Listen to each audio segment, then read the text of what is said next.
মায়েরা সব বোঝে। মা, আজকে টিফিন দিতে হবে না। কেন? আজকে আমি বন্ধুদের কাছ থেকে খেয়ে নেব। রোজ রোজ টিফিন নিয়ে যেতে ভালো লাগে না। ঠিক আছে।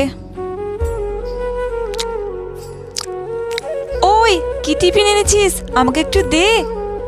আজকে আমি টিফিন আনিনি, তোদের কাছ থেকে খাবো তাই। ভাগ, তোকে কেন টিফিন দেবো? নিজে টিফিন নিয়ে আসেনি, আমার টিফিন খাবে। মা টিফিনটা দিচ্ছিল, বেকারি মাকে বারণ করলাম। এখন খিদেও পেয়েছে, কি করব? স্যারকে বলে বাড়ি চলে যাব, ভালো লাগে না। কি করব? কি ব্যাপার, ব্যাগটা তো শক্ত শক্ত লাগছে কেন? ব্যাগের মধ্যে কি?